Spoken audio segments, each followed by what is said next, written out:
Hey, what's going on? It's me, Greg Marshall, and today I'm going to go ahead and interview. What is your name? Ben Watson. So, Dr. Ben Watson here. I'm not a doctor. You're not a doctor. Yeah. Okay, so what are you? I am a Pedorthist. So, here's kind of a funny thing. So, Ben is a client of mine, and he has made fun of me a couple times for how I say this. So, I say podiatrist, podioiatry, and I can't even say the last one. What's the correct way for me to say this? Pedorthist. Pedorthist, okay? Yeah. And what exactly is that? Well, that's a good question. Nobody actually knows what it is. So let's just keep it as a mystery, and I think we'll be good. No. So basically, my specialty is that I build stuff and I make recommendations for people that have foot problems. Okay. And my scope of practice is going to be about mid-leg down. Okay. So that's going to be braces, shoes, custom shoes, orthotics, Got it. That sort of thing. Got it. And you got to tell me, how did you get interested in this field? I don't know, actually. It's so weird, right? It's a random field. It is. It's a different field that I've never even heard of. I found out that my dad passed away when I was just a kid. When I was about 7 years old, and he had a business doing it called Olympic medic shoes, where they actually built those like post-surgical healing shoes from scratch. Okay.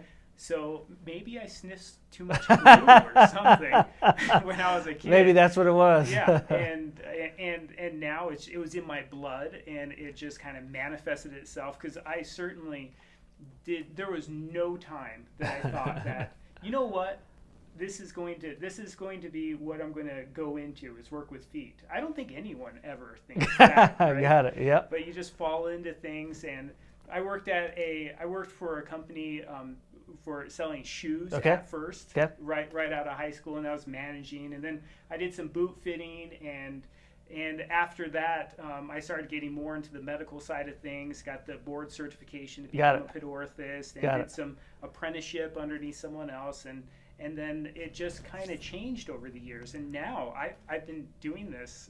I think I'm at 20 years. You've been doing this for 20 years. 20 wow. years. Wow, that's crazy. So I consider your business a successful business.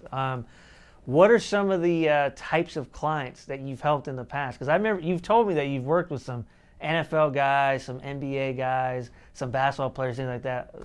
Who are those people, and who have you worked with? So there's been a lot of high-end athletes over the years that we've worked with. There was one season that we had an NFL player wearing our orthotics in every step of the playoffs.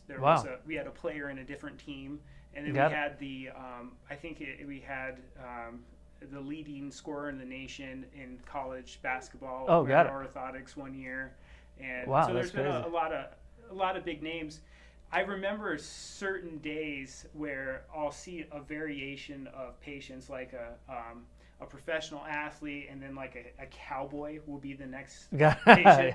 So it's a wide range. Yeah, and then your grandparents that have severe foot problems and just want to walk, and so some days are pretty varied. Yeah, they're exciting, and yeah. So another question I have is, so I want to focus on how have you been successful over these last 20 years. So what are some business or marketing concepts that you've used that have helped you stay in? Because most businesses fail after just a few years. What have you done that's worked? So thank you. Thank you for thinking our business is successful, which I believe it's successful. And, it is difficult. It's had its ups and downs. And I think that one thing that has really helped me is having a prudent reserve.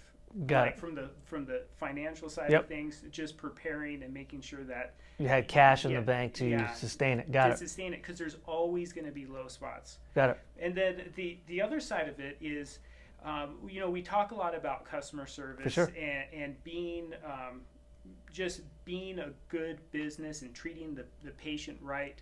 And there's a lot of talk about it, but when you just come, I've actually changed all of our policies so that all of our policies are geared towards the patient, putting their interests first. The experience. If I put your needs above mine, then you because what we do is difficult. Okay. We can't help everyone, but if you understand that, for instance, we have 100% money back guarantee. Okay. And so it's a satisfaction guarantee. So if you're not satisfied with what I do, you get your money back. You get your money back. Got it. And nobody uses that. Yeah. No one wants to risk their money, which should say something, right? Yeah. So in 2018, we used that once out of like 1,000 pairs. So I mean, it's a super high percentage of people that we're helping. Got it. And the thing is, we're trying to convey realistic expectations for people, because a lot of these foot problems are going to be chronic. Got it. And I can't, they're not going away. Got it. We're just going to manage them the best we can. And so if I can convey that to someone and they know that I'm 100% committed to building them something, then it's good. It works out great. Got it. So here's an interesting concept. If you want to have a successful business, here's a great marketing strategy. Start with the customer first, right? Which is something everyone's always worried about. How can I increase sales? What can increase my bottom line? But they forget why you're in business, which is to make sure that your clients are actually happy and satisfied. So that's a very simple, but obviously an effective technique to market your business. So tell me some of those lows. When you have a low time, what do you focus on to move it back up to a much better consistent time? Because every business has its lows. Yeah. And contrary to what probably people think when they read business information out there, that everyone's out there building billion-dollar companies, but you're going to have ups and downs. And so how do you handle that? So I stay pretty busy. I make a lot of videos, which I enjoy making videos, so it comes easy to me. But some people may struggle with that. Yeah. A lot of people, actually.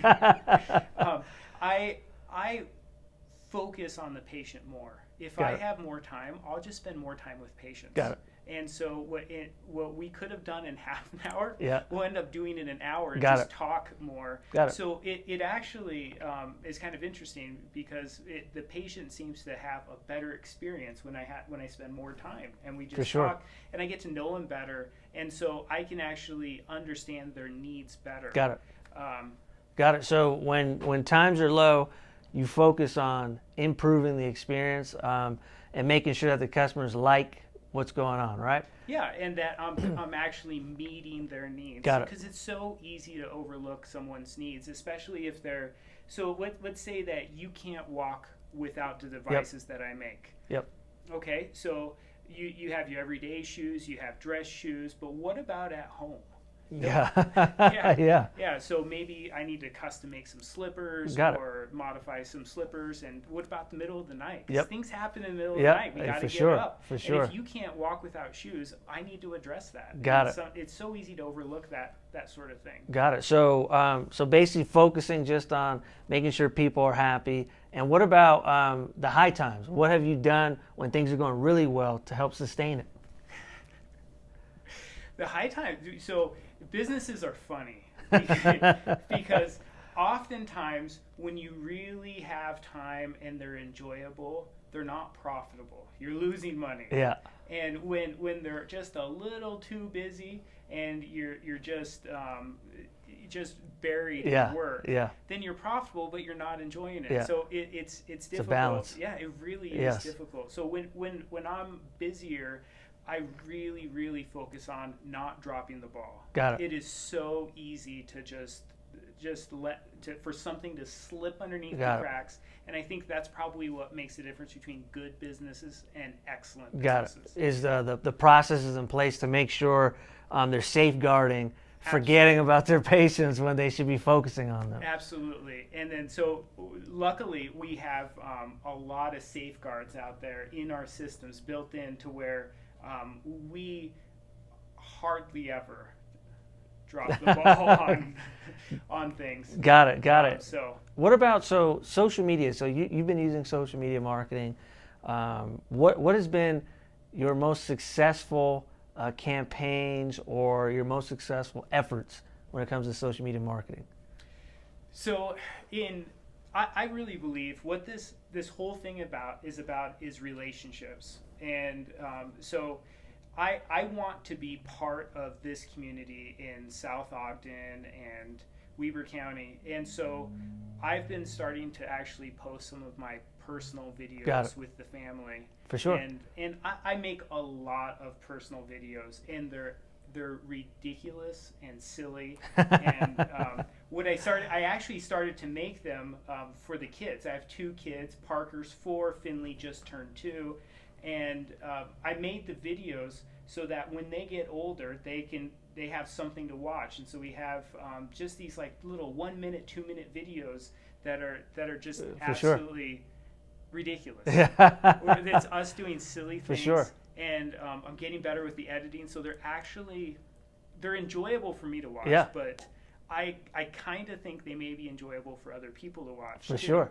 And the kids can sit there for 45 minutes and watch all of them, and they're starting to comment because I've been doing them now for more than a year. Well, and I have a lot of videos. Well, the thing that really stands out, what Ben just said, is we're talking about relationships, and that's also something that's forgotten when people are marketing, is they're thinking more transaction versus relationship marketing. And that's, in my opinion, that's why social media is so effective if you do it correctly, because you're doing things that are deepening the relationship between, Ben's not just, working at Perfect Feet, but he also has a family, and he also has hobbies, and he has things that he likes to do. And so I like that technique and strategy because that works the best, in my opinion. It's a little bit uncomfortable for the traditional business owner to believe in that because they're so used to, like, I need an instant return on investment, and looking at things from a transactional mindset versus a relationship mindset.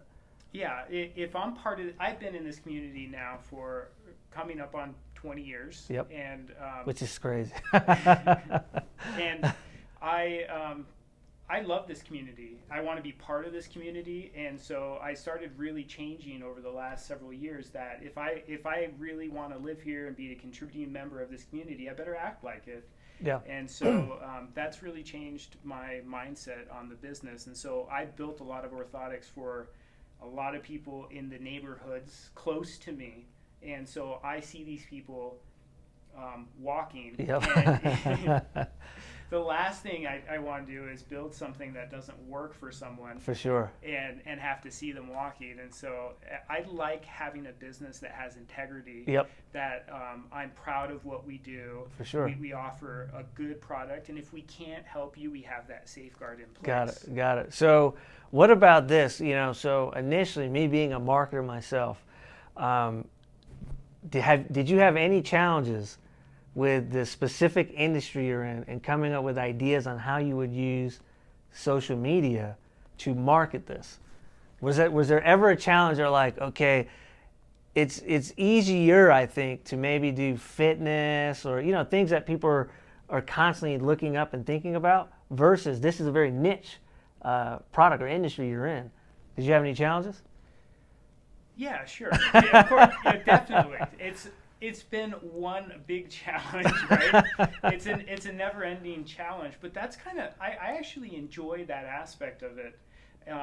So I have certain gifts. One of the gifts that I have is I can create things, whether it's videos or woodworking or building orthotics, and so I'm always coming up with ideas of things that I think could possibly work, and half the time I'm coming up with these ideas just for myself. Definitely. And then after I build something and I'm like, wow, I actually think that could work. Yep.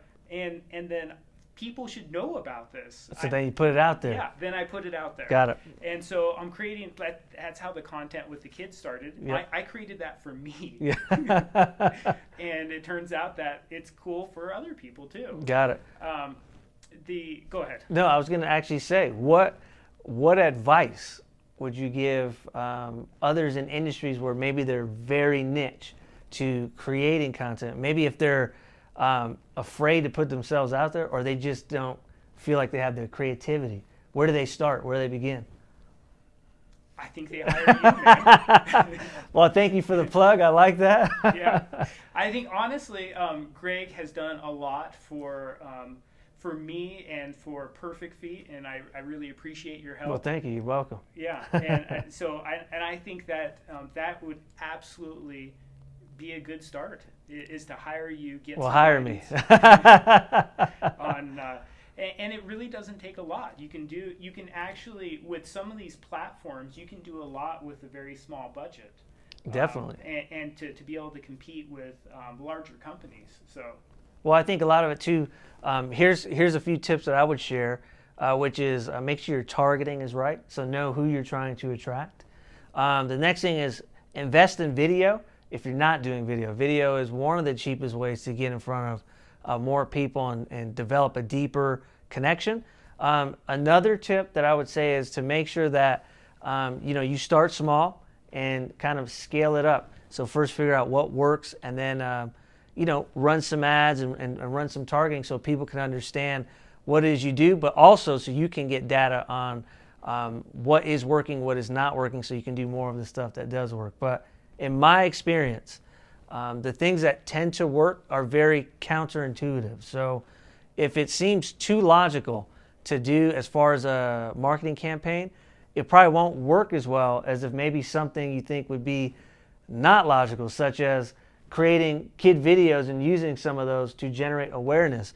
That logically, that doesn't say build business with this, but if you think deeper, it's build relationship, which relationship builds business, right? So you're almost thinking more like in a chess mindset. And I think it's a long-term play. Yeah. And which is the better play. Is Yep. if you want to be part of this community, you need to think long-term. Instead of short-term, quick. You can increase sales and do heavy discounting and things of that nature, but that's a short-term mindset. And the problem is you run through those really quickly, and those people are off to the next person, right? And you're not building anything sustainable. If you focus on a relationship, I think it definitely helps you keep customers for the long term, which is how I think businesses make money. So other than that, any other tips that you would like to share for how to be successful in this industry and how to just run a successful practice/business? There are so many aspects to it. It really is. There are so many different things to cover. So one of the most basic things, I create a to-do list every single day. And I actually create usually a couple different to-do lists, and I check in with that to-do list to make sure that I'm on track. Okay. And so when I have just a quiet moment, I'll pause, take a look, I'll reflect the list and say, what should I be doing now to make sure that my time is most effective? Got it. And so that, because it's so easy to get off track. Yep, and get distracted. And you're working on, looking at something that has nothing no to do with your consequence business. Yeah. When you've already prioritized what you should be doing. For sure. And then I keep a daily to-do list, and I also keep some longer term to-do lists so that if it's not going to get done today, but I know it still has to get done, I'll just put that on a different list. And so I also have a work to-do list and a home to-do list. For sure. Yep. So it seems a bit ridiculous, but businesses are ridiculous. Yep. They require a lot of time and energy. And one thing that I noticed Ben left out that he doesn't know that I notice is he focuses, you're very organized and structured and measuring your performance on a day-to-day, month-to-month, year-by-year basis, which I think is really important because an aspect of business that I think many people forget is to track what's working and what's not so that they can get better. At times I make the assumption that everyone is doing that, but just a simple tip of just measuring what you're doing can make the difference between going out of business or staying in business for 20 plus years. So I think that's a great habit that Ben has that he forgot to share with us, but it's probably because it's so natural and it's habitual. You probably don't even realize that you're doing it, but that's something that I picked up from what you do on a day-to-day basis. So thanks for sharing those tips. And I think other than that, we got some good nuggets here from our guy Ben.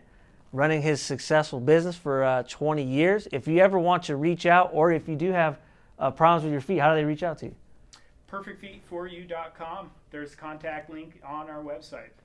And then give him a call, shoot him an email, follow him on all his social media platforms. And then hopefully you guys enjoyed this video. You guys have a good one. Thanks, guys.